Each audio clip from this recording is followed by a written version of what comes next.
Hello दोस्तों, class 12 economics paper set आपका चाहे कोई भी हो, सारे क्वेश्चंस लगभग सेम थे। चाहे वो सेट 1 हो, 2 हो या 3 हो। तो आप इस वीडियो को देख लीजिए, आपका सेट कोई भी होगा तो आपके क्वेश्चंस देखिए मैच करेंगे, बस वो आगे पीछे दे रखे हैं। कोई क्वेश्चन आपके सेट में फर्स्ट है तो दूसरे सेट में वही क्वेश्चन थर्ड है, कुछ इस तरह से है। स्टार्ट करते हैं पहले क्वेश्चन से। तो पहला क्वेश्चन था, देखिए आपके पास कि इकोनॉमी में डेल्टा वाई और प्रोपोर्शनल। स्टेटमेंट 1 ट्रू थी और इसमें स्टेटमेंट 2 जो है वो फॉल्स थी।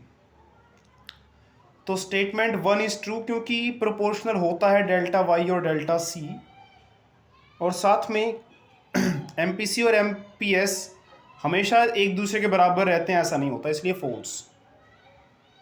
क्या क्वेश्चन नंबर 2 तो बहुत इजी था कि इसमें से आपको बताना था करेक्ट।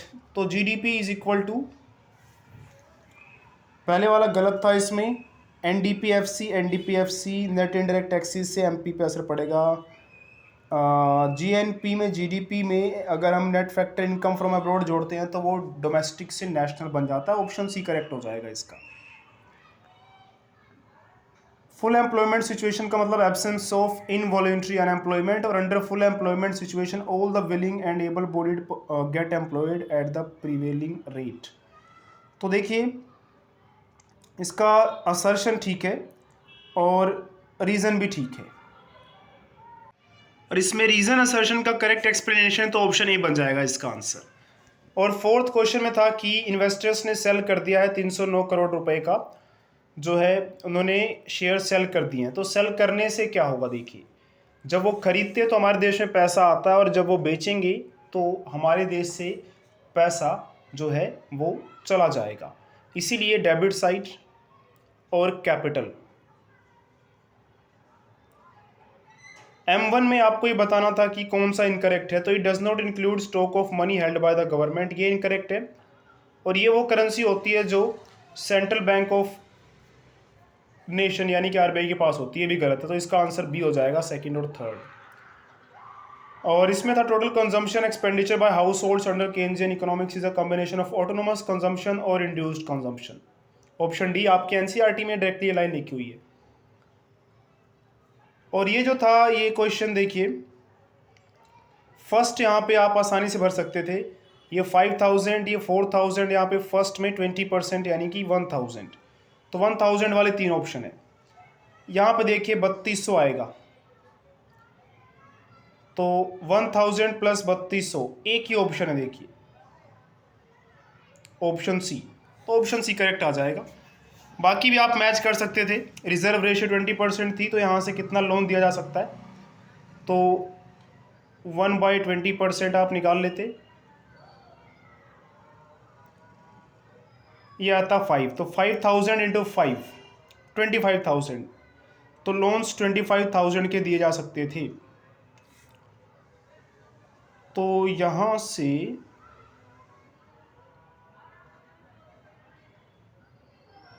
सॉरी, तो क्रेडिट क्रिएशन यहाँ पे हो जाता 25,000। तो यहाँ से आप इजीली कर लेते हैं इसको। उसके बाद देखिए surplus in balance of payments refers to, तो ये कब होगा, देखिए ये होगा excess of autonomous receipts over autonomous payments, option D. इस वाले क्वेश्चन में वैल्यू ऑफ मल्टीप्लायर, तो यहाँ से आप सिंपली देख सकते थे कि ये आपके पास है एमपीसी, तो मल्टीप्लायर होता है 1/1 माइनस एमपीसी, तो 1/0.254 बी ऑप्शन आ जाएगा।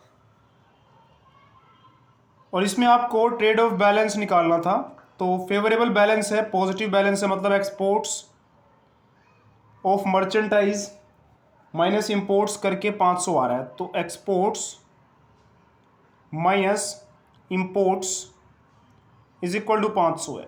तो यहाँ से एम की वैल्यू आप निकाल लेते बहुत ही आसानी से, 700 आती है। ऑप्शन सी करेक्ट लग रहा है इसका। और ये क्वेश्चन जो है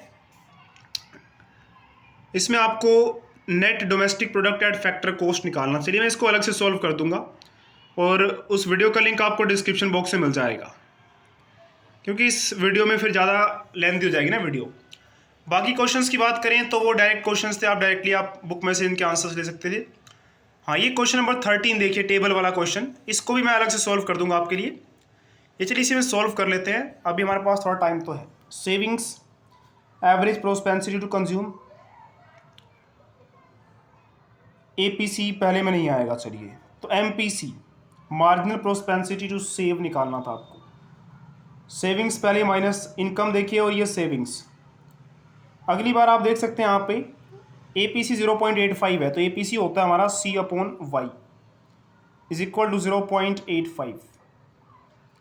आपको इनकम दे रखी है, तो यहाँ से आपके पास C आ जाता 85, तो आप यहाँ से एक C का कॉलम अलग बना सकते थे।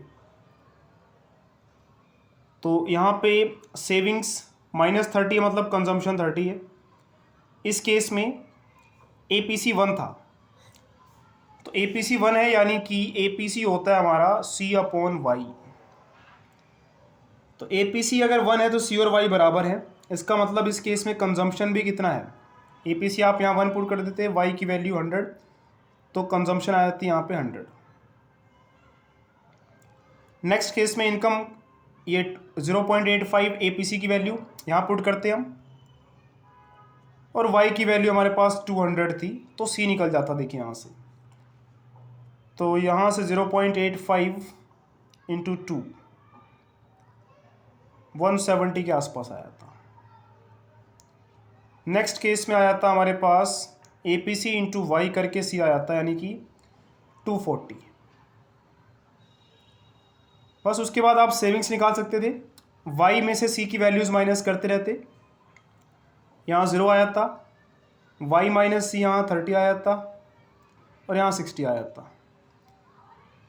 उसके बाद आपको MPS निकालना था। देखिए तो MPS change in savings upon change in income, तो वो भी बहुत आसानी से आया था।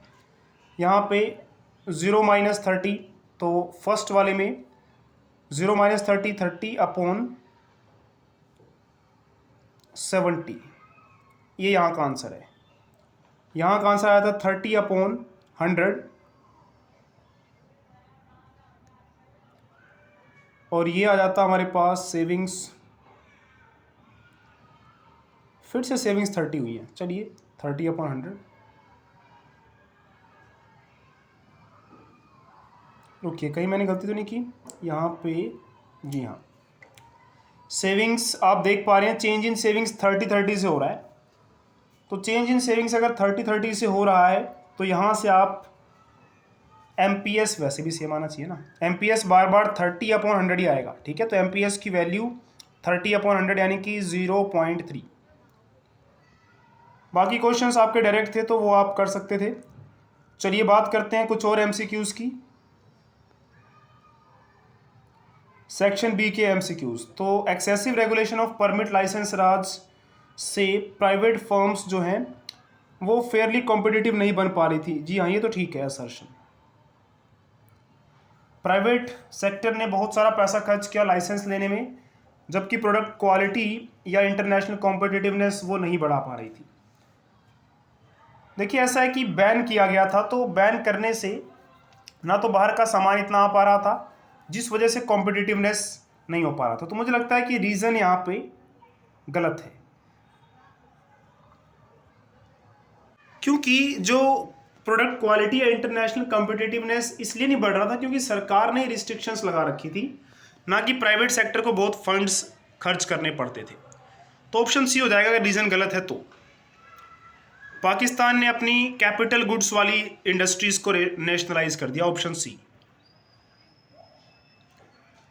बेसिक इंफ्रास्ट्रक्चर को डेवलप किया गया, रियल मोटिव जो था, जी हाँ, इसका असर्शन और रीज़न दोनों करेक्ट हैं। देखिए 20 के, और इसमें देखिए आप अगर NCERT की बुक में देखेंगे तो साफ दिखेगा कि उसमें प्रोडक्शन इन्वॉल्व नहीं होता, तो B आंसर आ जाएगा, जो कि इनकरेक्ट है। कहाँ चले गए हम?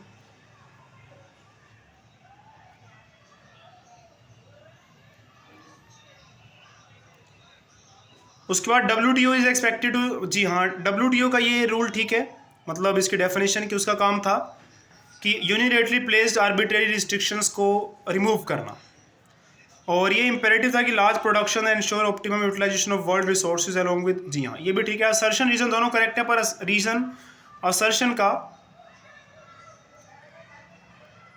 करेक्ट एक्सप्लेनेशन नहीं लग रहा है। Next question, China has use the market mechanism to create additional social and economic opportunities for its citizens. जी हाँ, ये करेक्ट था और इससे पॉजिटिव रिजल्ट्स आए थे, इसलिए चाइना ने ऐसा किया। तो इसका आंसर आ जाएगा, असर्शन और रीज़न दोनों करेक्ट है और रीज़न असर्शन का एक्सप्लेनेशन है, तो आंसर ही आ जाएगा इसके बाद। और इसमें आपको बताना था कि इनकरेक्ट क्या है। तो इनकरेक्ट देखिए ये है कि एक तो सेकंड और एक फोर्थ, तो सेकंड और फोर्थ लग रहा है इसका करेक्ट आंसर, क्योंकि ये ऑब्जेक्टिव्स नहीं थे। तो इंडिया और पाकिस्तान जो है कब इकोनॉमिक रिफॉर्म्स को लेकर आए, 1991 और 1988। उसके बाद अगर हम बात करें स्टेटमेंट 1 और स्टेटमेंट 2 की, तो इसमें स्टेटमेंट 1 की अगर हम बात करें, स्टेटमेंट 1 जो है वो ट्रू है।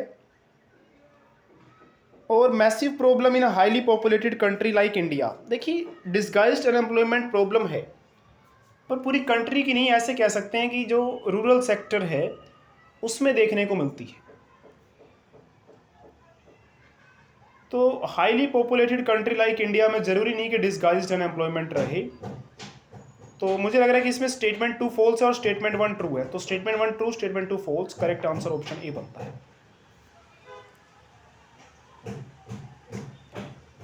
उसके बाद ये तो आपको G20 का कौन सा मेंबर नहीं है, आप खुद डिसाइड कर सकते हैं इसको, या आप सर्च भी कर सकते हैं इसमें। बाकी क्वेश्चंस तो डायरेक्ट क्वेश्चंस थे। तो ये थे जो पॉसिबल आंसर्स मेरे अकॉर्डिंग हैं। अगर आपके अकॉर्डिंग कुछ और आंसर्स हैं तो प्लीज़ कमेंट करके ज़रूर बताएं, और जो भी आपका आंसर है उसको एक्सप्लेन भी ज़रूर करें, ताकि पता लगे कि आप किस वजह से वो आंसर दे रहे हैं जो हमारे आंसर से अलग जा रहा है।